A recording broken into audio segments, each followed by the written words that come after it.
دوه شیان زه پوښتنه کوم، کومه بهتره ده؟ تجربه که زده کړې؟ دا ډېره ښه پوښتنه ده. که چېرته تاسو غواړئ تجارت پیل کړئ، په یو شي باندې باید ډاډه او مطمئن اوسئ چې تجربه پکې اساسي رول لري، خو په عین حالت کې باید یو سوء تفاهم یا یو غلط فهمۍ ته هم ځواب ورکول شي. کوم علم چې تاسو ګورئ د تجربې په اساس ده، یعنی هر علم په خپل ذات کې تجربه ده. صحیح. ولې په تجارت کې ولې علم ته ارزښت نه ورکوي؟ ځکه دا انډیویجول اکسپیرینس دی یا فردي تجربه ده.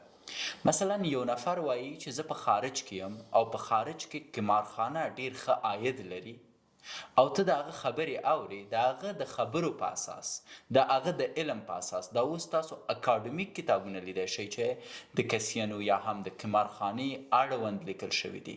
دا چې څنګه ته کولی شي په قمارخانه کې میلیونر شي، څنګه کولی شي بیلیونر شي. ولې که ته هڅه کوې د یو مسلمان په توګه په یو اسلامي هیواد کې د قمارخانې له لارې میلیونر شي، نو په اصل کې تا هغه علمیت چې هغه ستا په سیمه او جغرافیه کې په درد نه خوري کلک نیولی دی او په اړه یې مخ ته ځي. نو په ټوله کې تجربه بیا زیاته مهمه ده. ته باید شرایطو ته وګورې، خپل ځای ته وګورې، خلکو ته وګورې، کلاینټ ته وګورې، ټارګټ ایډینس ته وګورې، دې ته په کتو یو کار شروع کړي. ډیری خلک دي متاسفانه، زه غواړم دا مثال لږ څه واضح کړم، د داسې لیکونکو کتابونه لولي چې هغو د میلیونرۍ هنر ښایي او خپله امریکایان دي. هغو د میلیونرۍ هنر ښایي په انګلستان کې اوسیږي. اوس د هغو اکاډمیک هغه کتابونه که چېرته تاسو غواړئ عملي کوئ په افغانستان کې، شرایط فرق کوي، دولت فرق کوي، خلک فرق کوي، غوښتنې فرق کوي، تقاضا فرق کوي، عرضه فرق کوي.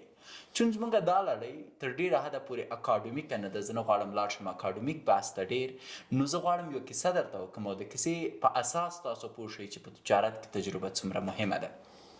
ما حاجي صاحب سره خبرې وکړې، بله ورځ یو ملګری هم درلوده، ده ویلي و چې ماته یو نفر راولی چې ډېر با استعداده وي، چې دا ماته د اعلان په جوړولو کې ډېره ښه مشوره راکړي. نو یو څو ملګرو ورته ویلي و چې ډاکټر صاحب کار کړی دی 12 کاله په یو تلویزیون کې، دی به راشي تا ته به ډېره ښه یوه مشوره درکړي.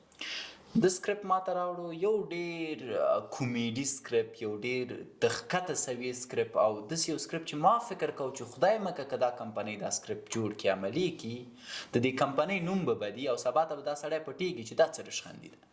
نو زه کېنستم، دا سکرپټ مې ورته ایډیټ کړ، جوړ مې کړ، مکمل ور مې راوړ، محفل ده، ټول ناست دي، دا زمونږ مشر هم ناست دی. ما ته ویل زما سکرپټ څنګه و؟ مال د 2 روپو سکرپټ نه و. داسې یې راوکتل، وایي دا چا راوستی؟ بل ملګري ویل چې ما راوستی، خیر لږ ما ته ویل لږ سم لاړ شه رئیس ته. مال رئیس صاحب هغه چندان سکرپټ نه دی په ځای دا ده، زما سکرپټ یې داسې وکت ایستی خطا کړ. وایي زه یو بل مشاور لرم، هغه بل هلک چې راوسته تصادفاً هغه زما د لاس لاندې کار کړی و. نو هغه ویلي چې حاجي صاحب ستا سکرپټ فوق العاده دی. زه هغه ته سترګو کې ګورم چې ورور ته څه وایي، دا سړي ته راغوښتی چې نیکه مشوره ورکړي. هغه سترګې ټیټې کړې، ما ته یې راونه کتل چې یې ونه ویلي. سکرپټ یې راوړه، ما ته ویلې چې هر څه کېږي دا سکرپټ به تغییر نه کوي، همدا به نشرېږي. او جالبه دا دی چې 15 کاله دي که 7 کاله که 14 کاله، خدای مې د غاړه نه بندوي، هماغه سکرپټ دی، فقط خلک فرق کوي. کله یې په ګلپاڼې وایي، کله یې په نازک بال وایي، کله یې په فلان وایي، کله یې په بستان وایي. چې کله دغه سکرپټ نشر شو، خپور شو، زه ناست یم دا اعلان ګورم، په سبا ما لیدل خلک چې یو بل ته به یې ویلې چې فلانکی هم مخکې د ډوډۍ هم وروسته د ډوډۍ. او 2 میاشتې وروسته د هغه انرژي اعلان چې کوم و، هغه په افغانستان کې تر ټولو مشهوره اعلان و، او په 4مه میاشت هغې انرژي د کرباو ځای نیولی و. زه په یو شي پوه شوم چې ما اکاډمیک اړخ نه لیده، ګرامر ته مې کته، ادبیاتو ته مې کته، ګرافیک ته مې کته، سټنډرایزیشن او هغه برانډینګ چې ورته وایي دې ته مې کته. د سړي خپلې تجربې ته په کتو، د خپلو خلکو نه ډېر ښه شناخت درلوده، خلکو ته په کتو یو اعلان جوړوه، او دی د ما نه ډېر مخته لاړ. بعض خلک وایي think outside the box. دقیقاً. او د خپل خلک پیژندل، دی پوهېده چې خلک څه غواړي. همدغه فرد په اړه زه غواړم لږ څه نور ځینې جزئیات نور هم ووایم، ګرچې ښه به نه وي. تصمیم نیول شوی چې موږ یو اعلان جوړو په ایرانی انجونو باندې. پخوا داسې رواج و چې ایرانی انجونو ته به اعلان ورکول، ډېرې پیسې به ورکولې، بیا به هغوی یو سندرې کمپوز چې دی کاپي که په دري ژبه، بیا به 4-5 انجونې را یو ځای شوې، یو ایراني هلک به راغی، بیا به یې د هغې نه یو سندره جوړه کړه، پسې به یې میوې راوړي چې فلان کې وي نه، په سندره کې به یو اعلان جوړ کړه. په دې باندې مصرف راته فکر وکړئ $2,500 او دا ډېر کامیاب و، ډیر زیات، ځکه په ډیرو غټو غټو تلویزیونونو کې دا اعلانونه مود شوي وو د سندرو والا. دته لاړو دی کلک شله و، ویلې زه هغه اعلان نه غواړم. مونږ ویلې دا سټنډرډ دی، زما سټنډرډ په کار نه دی. ما ته ګلپاڼه هر رقم چې کېږي زه په ګلپاڼې اعلان جوړوم. کوم اعلان چې د په ګلپاڼې جوړ که هغې اعلان ریکارډ مات که د ټولو اعلانونو، ځکه دی پوهېده چې خلک څوک غواړي، کومه هنرمند سره خلک شناخت لري او په کوم شکل دا اعلان خلکو ته د منلو وړ دی.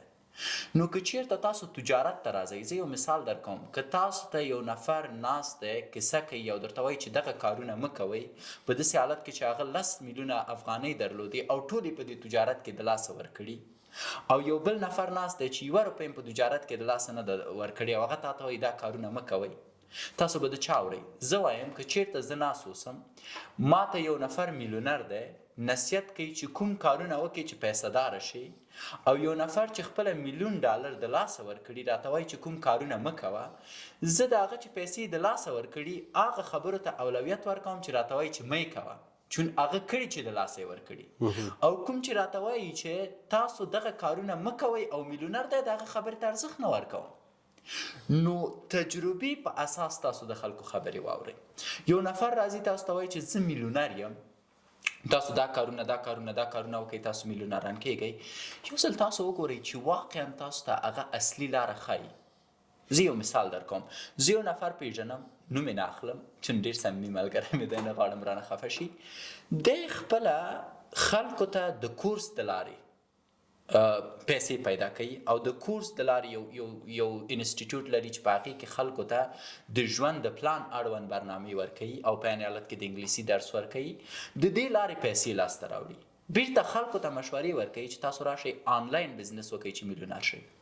رور تی خپله ولې آنلاین بزنس نه کوي؟ کله چې خلکو ته راځي مفکوره د دې ورکوي چې ته راشه آنلاین بزنس وکړه او خپله کورس لري، د کورس د لارې د عاید لاسته راځي. نو خبره دا ده چې تجربه ډېره زیاته مهمه ده. تجربې ته په کتو تاسو پرېکړه وکړئ تر څو په ژوند کې بریالي شئ.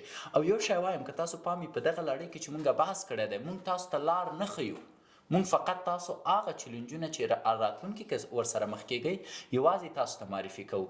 نو تجربې ته همیشه اولویت ورکړئ نسبت علم ته.